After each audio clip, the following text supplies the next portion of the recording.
La mission de Maître Ya, tome 1, de Benjamin Crème. La mission de Maître Ya a ceci d'exceptionnel qu'elle est écrite sous l'inspiration directe de la hiérarchie spirituelle qui, depuis toujours, guide l'évolution de l'humanité. Dans ce livre, Benjamin Crème décrit l'émergence progressive de cet instructeur, le rôle qu'il a joué dans certains événements marquants de notre époque et son enseignement fondé sur le partage et l'accomplissement du soi. Par l'étendue et la portée des informations qu'elle nous livre, la mission de Maître Ya constitue donc un véritable monument de l'ésotérisme en prise sur les enjeux de notre temps. À tous ceux qui aspirent à la réalisation intérieure, elle offre également des outils de connaissance et de développement personnel d'une valeur inestimable. Maître Ya est venu pour enseigner le besoin du partage. Les conditions climatiques et naturelles anormales que nous subissons actuellement, séismes, ouragans, inondations, accompagnent son retour.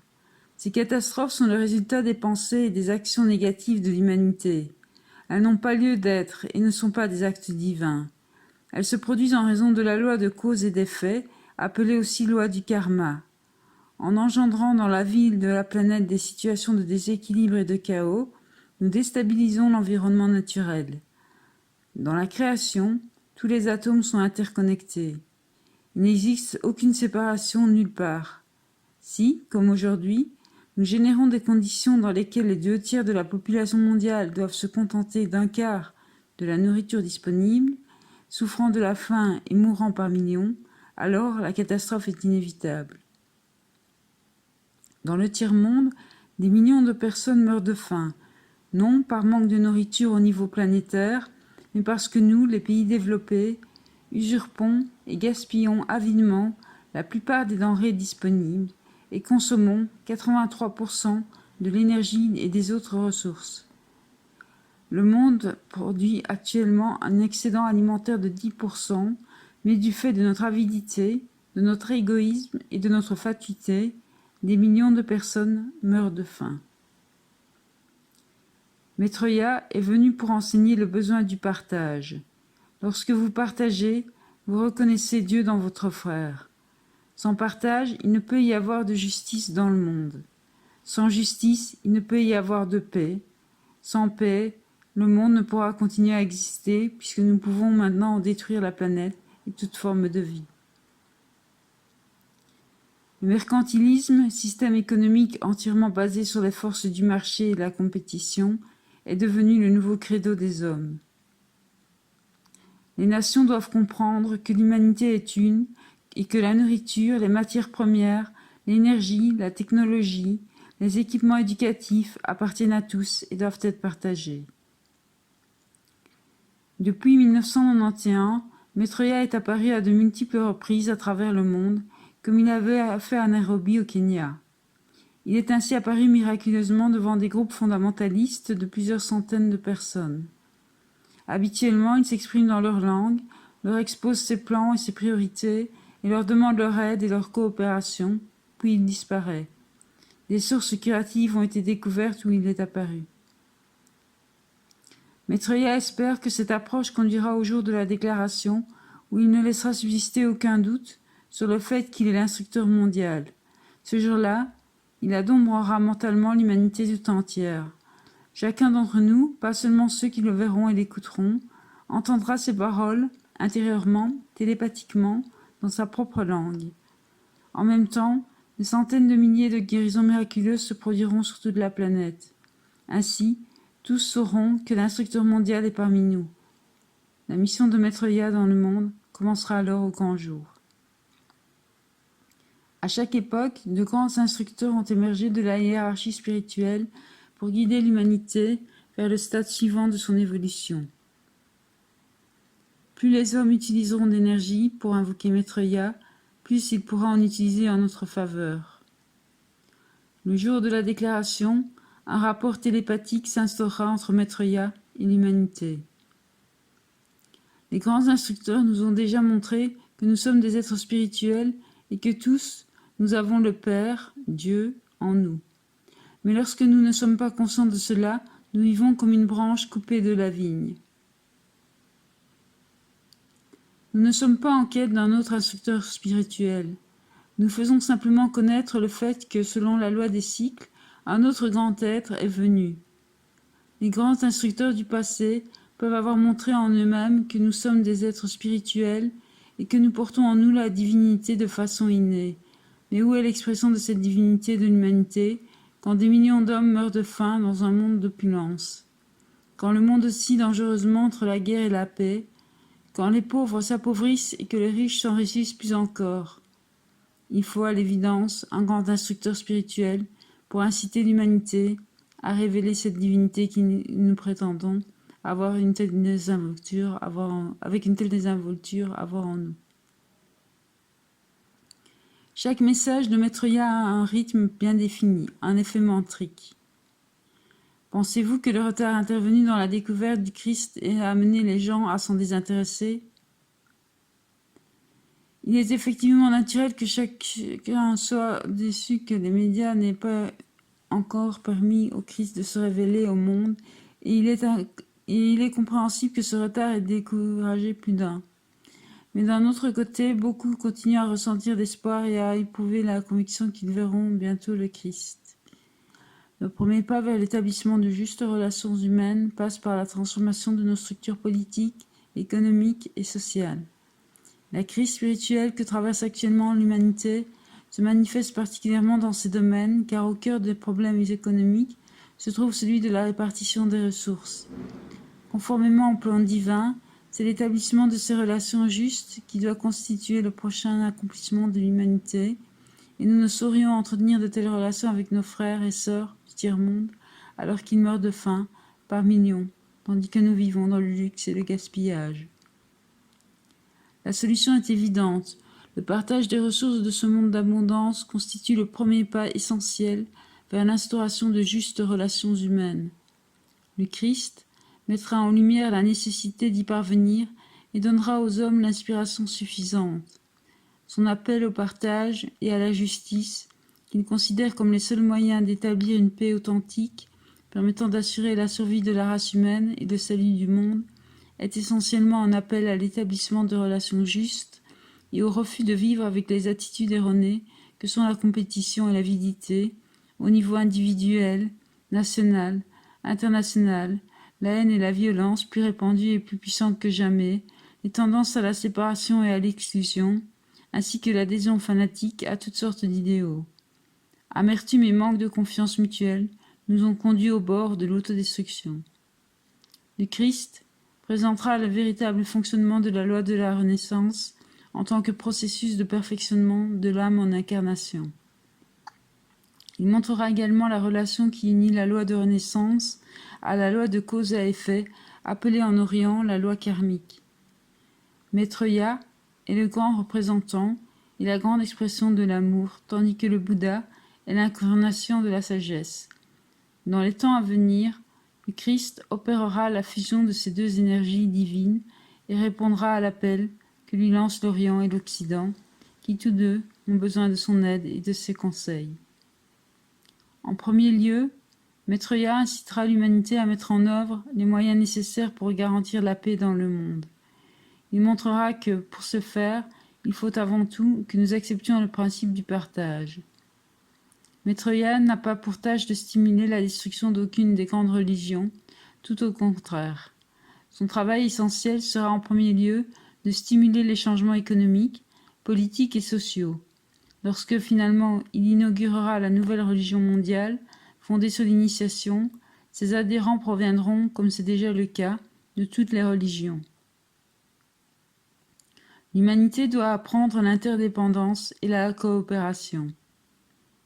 Du fait de l'accroissement de la focalisation mentale de l'humanité, la hiérarchie peut s'attendre à une coopération plus consciente du disciple en ce qui concerne sa propre évolution.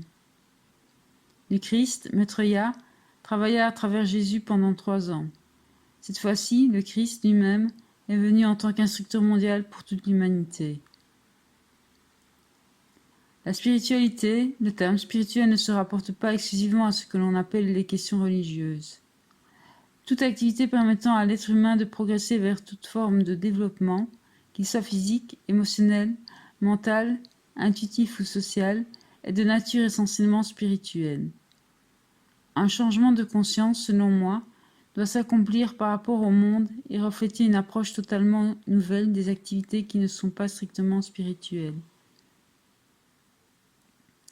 Nous avons séparé le spirituel de tous les aspects de notre être, à l'exception de la vie religieuse, et l'avons relégué au rôle limité de la vie intérieure. Cela nous a entraînés à faire, dans notre vie extérieure, l'expérience de la corruption et de la malhonnêteté avec, comme conséquence, les difficultés connues maintenant par le monde, que nous pourrions totalement détruire en pressant simplement un bouton. Nous avons prostitué la science, tout comme nous prostituons tous les aspects de la connaissance divine, jusqu'à adorer le veau d'or à l'opposé de notre nature divine, car nous n'avons su reconnaître cette divinité ailleurs que dans les domaines gardés par les religions. Dans cette ère du Verseau, nous devrons accomplir un changement de conscience afin d'inclure chaque partie de notre être dans notre définition du spirituel. Toutes nos structures devraient se baser sur l'unité intérieure de l'humanité et refléter cette réalité. En tant qu'âme, nous sommes un. Nous devons créer des systèmes politiques, économiques et sociaux qui permettent à cette divinité intérieure de s'exprimer. Nous avons édifié des systèmes basés sur des faux principes, compétition, division, séparation et inégalité. Tout cela s'oppose à cette réalité intérieure. Réflexion de l'unité de l'homme, nature divine, partagée latente en chacun, elle a besoin pour permettre au rayonnement intérieur de s'exprimer de forme extérieure correcte. L'essentiel de la violence actuelle a pour cause l'écartèlement vécu par l'homme entre la connaissance qu'il a de lui-même, de sa divinité intérieure et son incapacité à la manifester sur le plan extérieur. Il a l'impression de n'avoir aucun contrôle sur les structures politiques et économiques qui le placent dans des catégories bien définies, une sorte de système de caste. Il est en guerre contre lui-même et par extension contre la société dont il fait partie. Telle est la base des tensions sociales et de la violence actuelle du monde. Seule une rééducation de l'humanité à la véritable nature de l'homme, celle d'une réalité triple, esprit, âme et personnalité, et la connaissance de la loi de cause à effet et à sa relation avec la loi de renaissance, permettra à la véritable expression de l'homme de s'accomplir. Ceci conditionnera nos nouvelles structures. Tant que nous n'aurons pas compris que tout être est divin, nous ne pourrons créer d'institutions capables de répondre à notre divinité intérieure sans la corrompre. Les églises actuelles ont, à une vaste échelle, corrompu la divinité dont elles parlent. Nous sommes confrontés à une crise essentiellement spirituelle, mais s'exprimant dans les domaines politiques et économiques. D'où la décision du Christ de travailler dans ces domaines et de l'importance du principe du partage, qui est, dit-il, la clé de tout progrès futur de l'homme. Lorsque vous partagez, vous reconnaissez Dieu en votre frère, l'homme doit partager ou bien mourir. Reconnaître qu'enrayer la famine dans ce monde d'abondance doit être le premier pas, est le fait qui amènera l'humanité vers sa divinité. Le partage est une activité divine allant au-delà de la distribution des ressources mondiales. Nous partageons tous notre divinité. Nous sommes véritablement un à tous les niveaux, physique, émotionnel, intuitif et social. À tous ces niveaux, nous pouvons partager. Le but de l'humanité est dans cet âge à venir, la création de la conscience de groupe, ce sentiment de faire partie intégrante d'un tout. Les énergies nouvelles qui, de la constellation du Verseau, arrivent sur cette planète, travaillent dans ce sens. Leurs qualités intrinsèques sont la synthèse et l'universalité. Pour l'humanité, la première des priorités est le sauvetage des millions d'êtres qui meurent actuellement de faim dans le tiers-monde.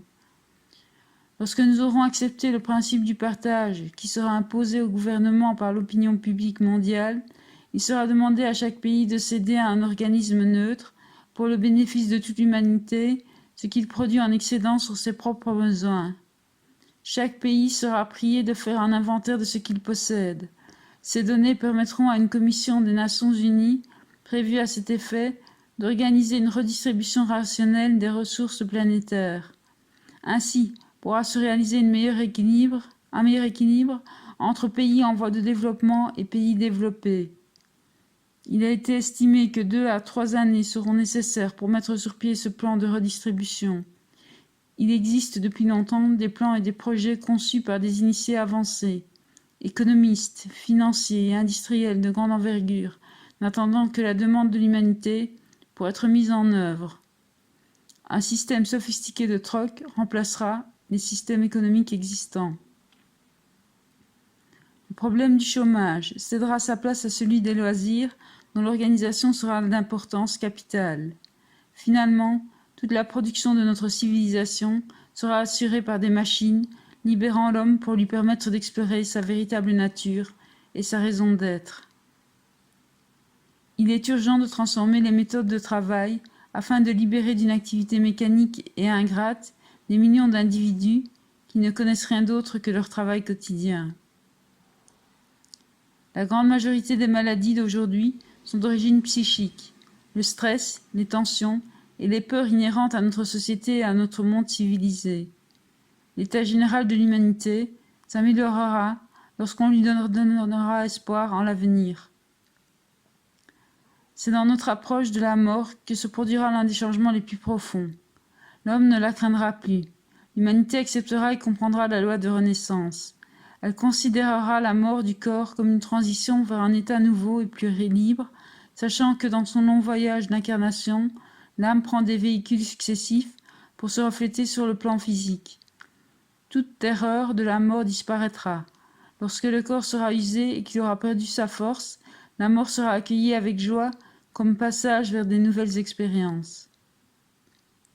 Nous réaliserons que nos pensées et nos actions d'instant en instant engendrent des causes dont les effets font de nos vies ce qu'elles sont, en bien ou en mal. Avec l'augmentation du chômage engendrée par les progrès technologiques que connaissent les moyens de production actuels, une formation au loisir deviendra de plus en plus nécessaire. Les hommes auront beaucoup plus de temps libre et pourront se consacrer à mieux connaître la richesse de la culture et des connaissances qui sont à présent disponibles. Les êtres devront devenir plus créatifs, dans la mesure où chacun est à même de créer. Pourtant, seul un nombre restreint de personnes a la possibilité d'exprimer et de développer sa créativité. Dans ce sens, les loisirs sont essentiels.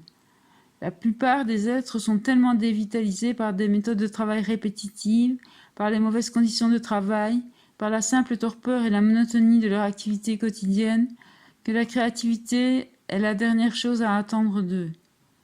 La formation au loisir donnera aux hommes la possibilité de développer leurs dons intérieurs, leurs talents et leur potentiel d'une façon qui ne peut être imaginée aujourd'hui.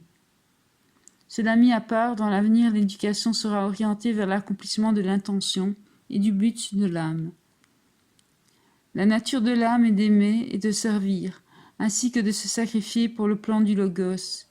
Elle n'a d'autre but que de servir dans un esprit d'amour et de sacrifice, et c'est en fait sa volonté de sacrifice qui amène l'âme à s'incarner. Bien que la personnalité individuelle soit inconsciente d'appartenir à un vaste groupe d'âmes, les âmes s'incarnent en groupe, chacun exprimant un type particulier d'énergie et s'incarnant dans le but spécifique d'utiliser celle-ci. Chaque période voit l'incarnation de ces âmes spécifiquement armées pour faire face aux problèmes de l'époque et les résoudre. Nous entrons maintenant dans la crise de l'amour. C'est l'expérience que doit traverser la race humaine au seuil de cette étape de son parcours où elle démontrera, en tant que tout, la qualité d'amour et prendra place dans le royaume des âmes, la hiérarchie ésotérique. Au cours de l'ère du Verseau, le Christ, Maître Ya, le hiérophante, lors des 2 premières initiations, aura pour but d'initier des millions d'hommes en formation de groupe et les faire entrer dans la hiérarchie. D'ici la fin de cette ère, la grande majorité de l'humanité aura pris sa place dans le règne spirituel, la hiérarchie ésotérique à un niveau ou à un autre. Comme toute chose dans le cosmos, l'évolution se fait en accord avec des lois précises.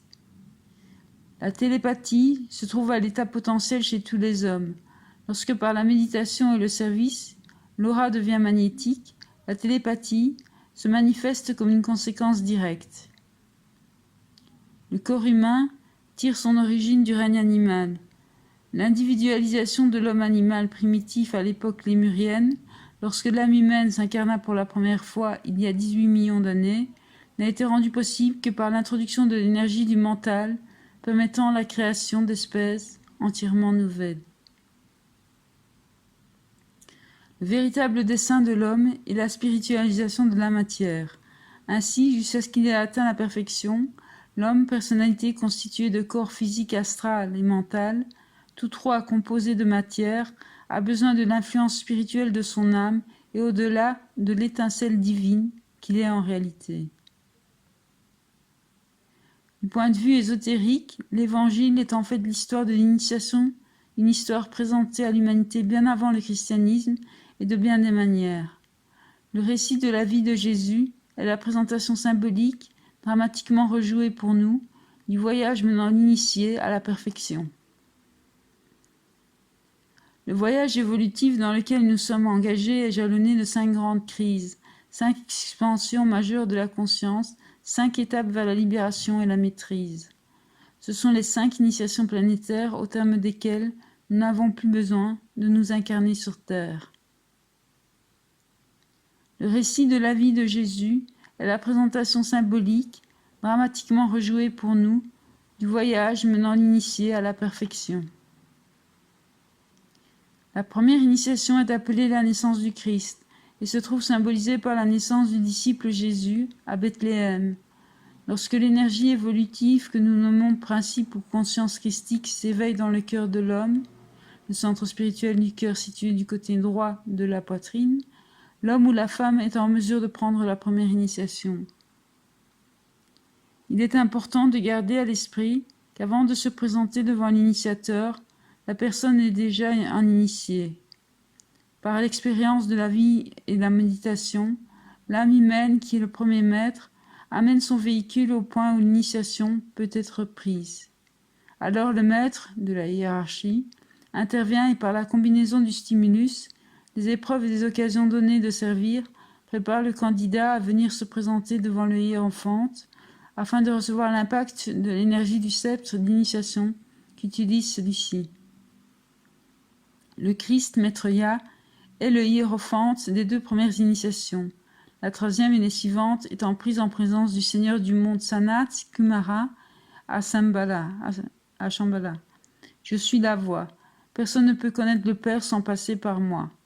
Ces paroles du Christ sont historiquement vraies, mais elles ont été mal interprétées par les églises, comme signifiant que le christianisme, ou plus exactement ce qu'en ont fait les églises, est la seule voie religieuse et que seul peut connaître Dieu, celui qui a accepté les dogmes créés par l'homme et les doctrines de l'Église chrétienne. Le Christ incarne le principe christique sur cette planète. Ce principe est une énergie qui s'écoule à travers lui jusqu'à nous. C'est sous l'action de ce principe que nous réorientons et que nous entrons sur le sentier de l'initiation. En ce sens, le Christ est bien la voie.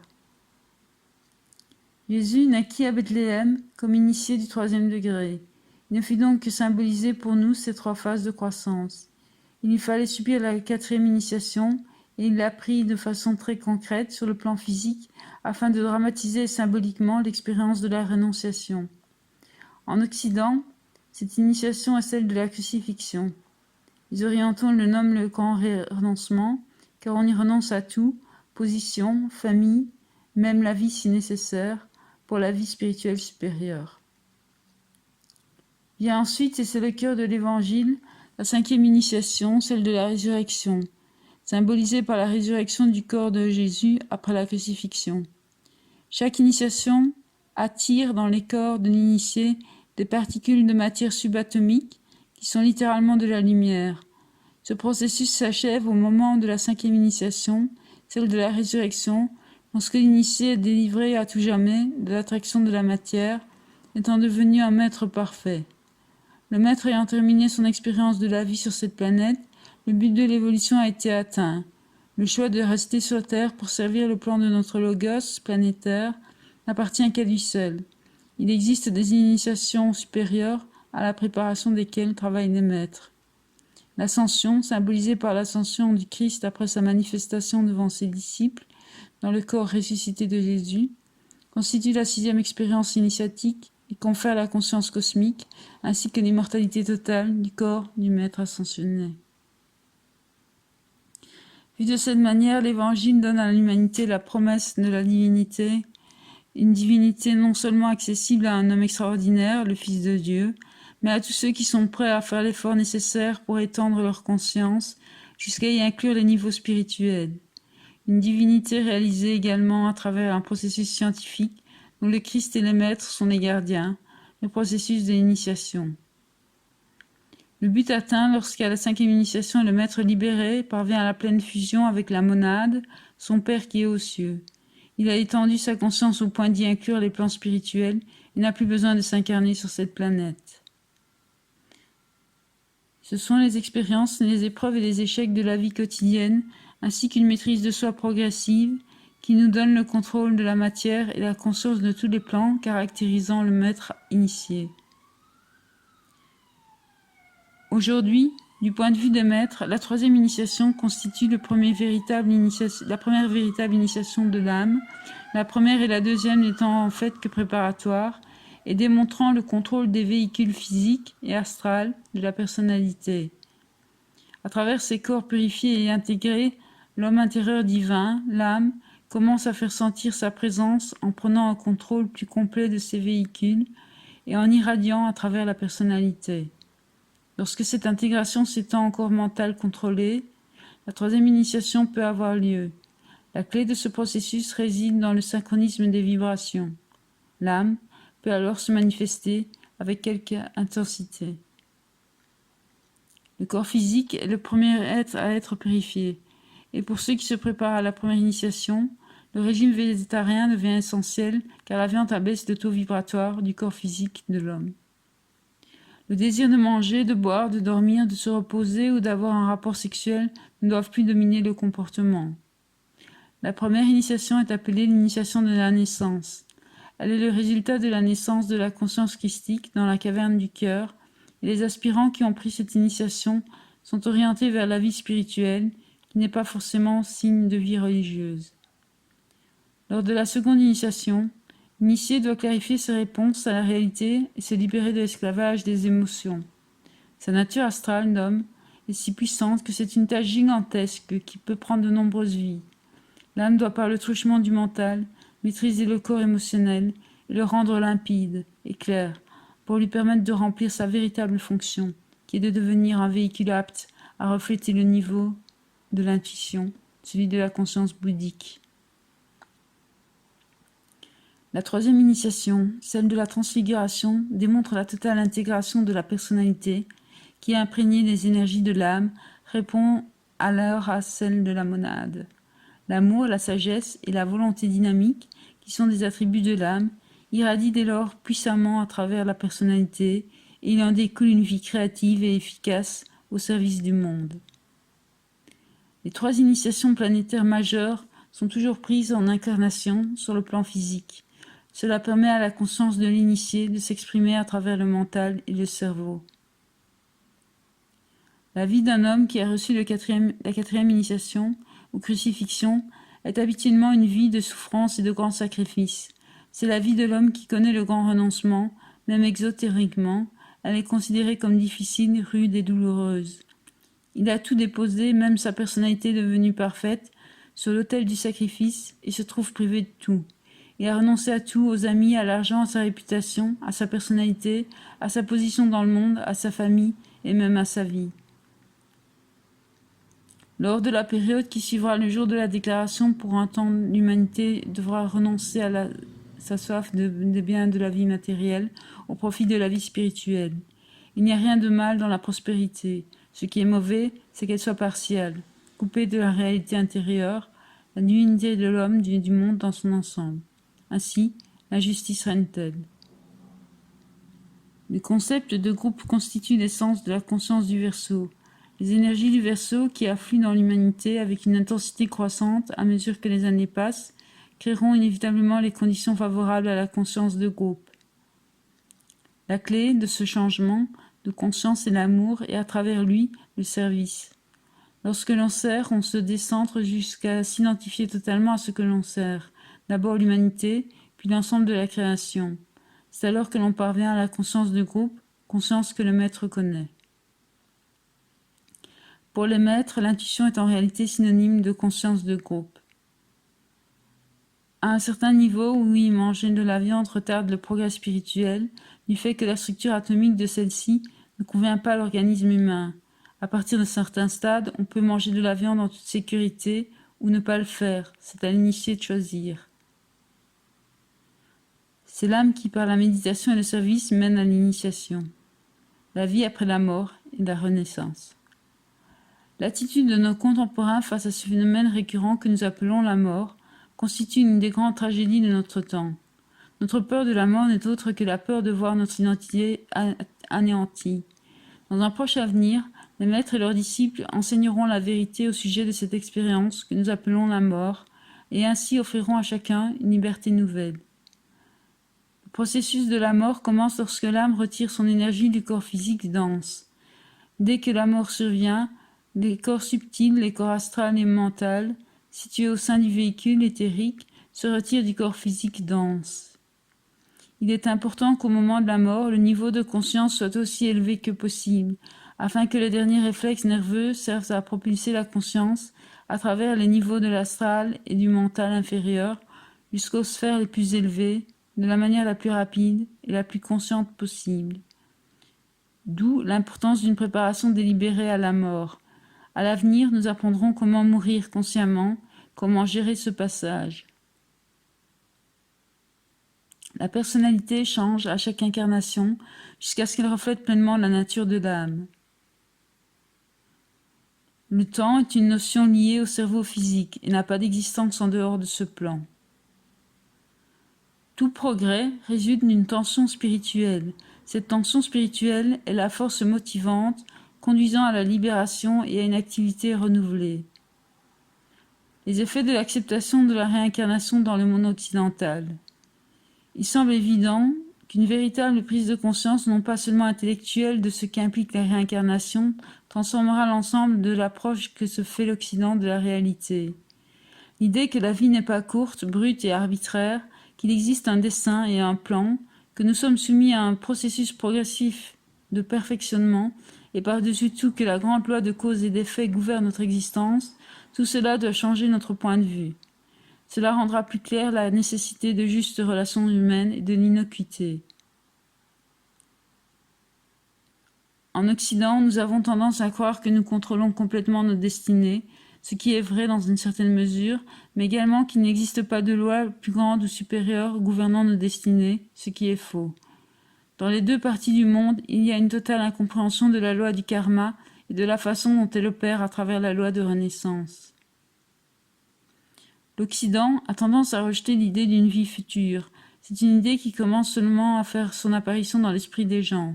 S'il y pense, il se dit plus ou moins la chose suivante. Si j'ai une vie future, je dois avoir une vie passée, et si c'est le cas, il sera intéressant de savoir qui j'ai été. Il existe une loi assez méconnue selon laquelle, en prenant vraiment connaissance de notre vie passée, nous pénétrons le karma de ce temps. Nous avons pour la plupart, dans cette vie présente, un poids de karma suffisamment important. Il est inutile de l'augmenter de la charge supplémentaire de celui d'une autre vie que nous ne sommes pas, heureusement, obligés de résoudre dans l'immédiat. Les Orientaux ont un point de vue différent. Ils ne sont pas aussi préoccupés de connaître qui ils étaient dans leur vie antérieure. Ils croient que s'ils sont pauvres, misérables, s'ils connaissent la faim et ont des dettes envers leurs propriétaires, ayant à peine de quoi faire vivre leur famille, c'est qu'auparavant ils furent quelqu'un de particulièrement terrible. Ils croient que c'est la loi du karma. Il nous faut, tant en Orient qu'en Occident, parvenir à un équilibre dans notre approche de ces deux grandes lois que sont la loi du karma, loi de cause et d'effet, et son corollaire, la loi de renaissance. La loi de cause et d'effet est la loi qui gouverne notre existence dans ce système solaire. Toute pensée, toute action venant de notre part engendre une cause. Ces causes ont leur effet. Ces effets façonnent nos vies, pour le bien comme pour le mal. Aujourd'hui comme auparavant et comme dans l'avenir, nous déterminons nos vies à chaque instant. Tôt ou tard, les causes créées par nos pensées et par nos actions produiront des effets qui se retourneront contre nous, et nous connaîtrons cela sous la forme de bon ou de mauvais karma. Nous n'avons aucun contrôle sur les événements. La seule chose que nous puissions contrôler est notre réaction face à ces événements. Aussi, le but est de parvenir à une certaine forme de détachement face aux événements, de façon à parvenir à une certaine maîtrise de nous-mêmes.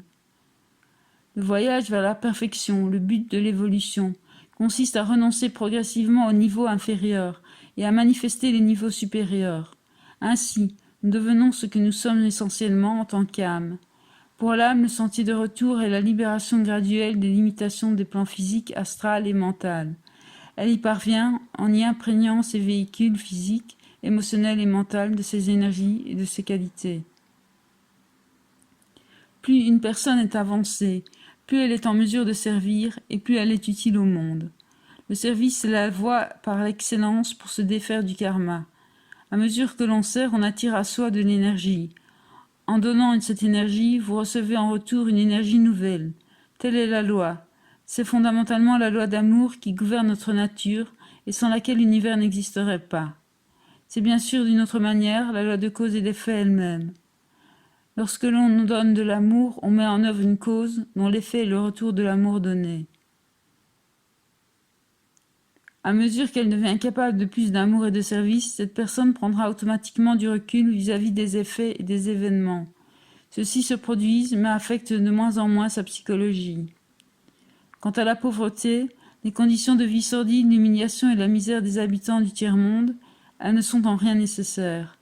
Elles ne résultent pas du karma, mais de notre cupidité. Nous avons la responsabilité majeure de les aider à changer des conditions et à connaître la vraie vie. Tant que nous ne serons pas parvenus à créer des relations justes les uns avec les autres et avec le tout, dont nous faisons partie, nous continuerons à engendrer du mauvais karma.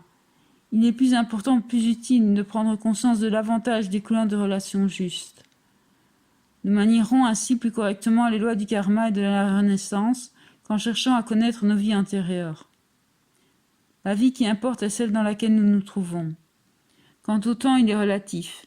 C'est seulement une expérience du cerveau physique et les individus peuvent avoir des perceptions différentes du temps ou de sa non-existence, qui est la véritable nature du temps. Toutes les possibilités existent dans l'éternel présent, mais nos actes, nos décisions et nos pensées déterminent lesquelles de ces possibilités aboutiront, mettant en action la loi de cause et d'effet ou du karma. La plus grande partie de notre souffrance provient de nos pensées, de nos actions et réactions actuelles ou d'un passé récent. Nos haines, nos peurs, nos jalousies, notre envie, nos frustrations, nos ambitions contrecarrées nous font souffrir à chaque instant. Cela est également l'action du karma. Nous utilisons mal notre énergie, de l'âme, du mental, de l'astral et de l'éthérique, et de ce fait, par le biais de la loi de cause et d'effet, nous souffrons de cette mauvaise utilisation. Nous partageons aussi la souffrance karmique avec l'ensemble de l'humanité, mais cela est tout autre chose, c'est l'héritage humain. Chacune de nos pensées, de nos actions met en mouvement une cause. Les effets de ces causes créent nos vies. Nous récoltons ce que nous semons. Tout ce qui nous arrive est la conséquence de nos actions et de nos pensées passées. La loi est aussi belle que juste. Elle agit sous la loi d'amour. L'amour se trouve dans la justice, et la justice se trouve dans l'amour.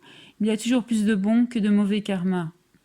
Tout ce que nous faisons dans chaque pensée, ce que nous faisons donc, chaque pensée et chaque action provoque une réaction, une répercussion quelque part dans le cosmos. L'humanité doit apprendre à s'identifier à toutes les branches de la famille humaine et à agir comme des frères par le biais du partage pour se sauver. Il n'est pas toujours bon d'essayer de prolonger la vie physique du corps. Lorsque nous transplantons un organe physique, nous augmentons la complexité karmique de la personne qui reçoit cet organe. Les transfusions sanguines, la vie circule à travers le sang, dont la fonction vitale est de transporter le dessein de l'âme à travers le corps. Le sang véhicule la vie de l'individu. La transfusion embrouille le jeu du karma. Cependant, dans le cas d'une transfusion sanguine, cette situation n'est que temporaire, car le propre sang du receveur finit toujours par remplacer celui du donneur. La méditation et le service dans la croissance spirituelle, la psychologie moderne a divisé l'humanité en deux principes fondamentaux. Le contemplatif est l'homme d'action, la personnalité introvertie et la personnalité extravertie. Vie après vie, nos âmes créent les véhicules, nos personnalités, par lesquelles elles développent et perfectionnent ces deux sortes de tempéraments. Le but est de les intégrer l'un et l'autre. L'homme vit alors avec l'âme un contact direct, ininterrompu, un état d'unité, et il est également en mesure d'établir à volonté une relation sans obstacle avec le monde extérieur, les hommes et les événements. C'est l'idéal, cette réalisation est la marque de l'initié. Les deux voies jumelles du sentier qui mènent à cette intégration sont la méditation et le service. Par la méditation, le contact avec l'âme s'approfondit et s'affermit, et cette dernière imprègne peu à peu la personnalité de ses énergies. Par le service et la réalisation, le dessein de l'âme. Par le service est réalisé le dessein de l'âme. La nature de l'âme est de servir.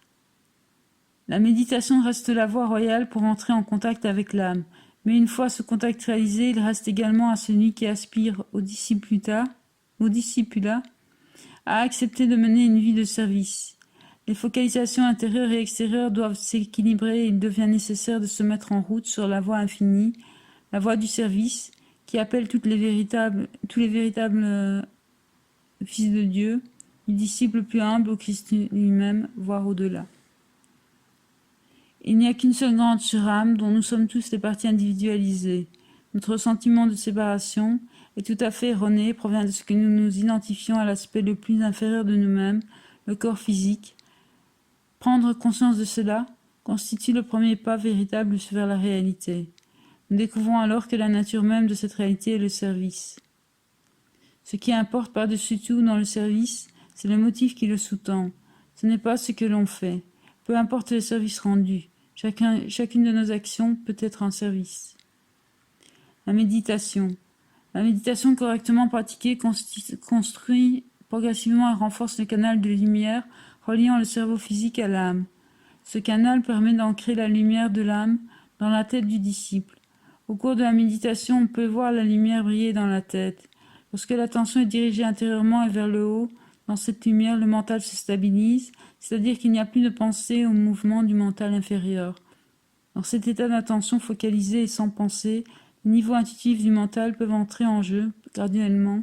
Cet état devient instinctif, stable, et il n'est plus besoin d'une méditation introspective formelle pour le créer.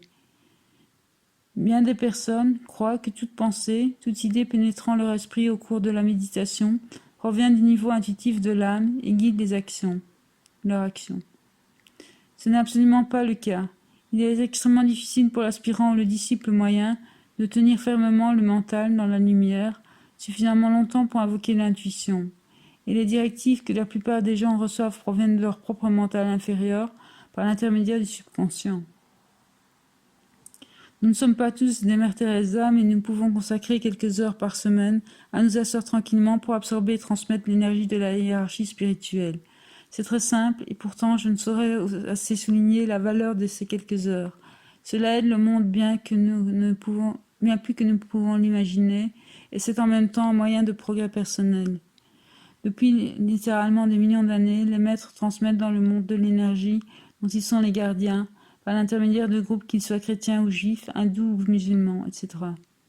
Un aspect important du travail de transmission est l'alignement entre le cerveau physique et l'âme, ce qui caractérise également toute forme de méditation. La méditation a pour objectif de réaliser l'alignement et ensuite la fusion graduelle du cerveau et de l'âme. Ce sont les problèmes politiques et économiques qui divisent actuellement le monde. Ils sont à la base des deux divisions majeures, l'Est et l'Ouest, le Nord et le Sud. C'est pourquoi le Christ, comme vous le verrez lorsqu'il lancera son appel au monde, les placera au centre de ses préoccupations. Il appellera en premier lieu à la transformation de nos structures politiques et économiques. Nous pouvons tous y participer. Ce sont les millions d'hommes et de femmes ordinaires de la planète qui forceront les gouvernements à mettre en œuvre le principe du partage, qui est la solution au problème du monde. Tel est aujourd'hui le pouvoir des masses. Celles-ci, éduquées par le Christ, inspirées par lui, obligeront les gouvernements à agir. L'opinion publique mondiale, galvanisée, inspirée, focalisée et éduquée, constitue une force contre laquelle aucun gouvernement sur Terre ne peut lutter. Voyez-vous comme vous êtes important en tant qu'individu ?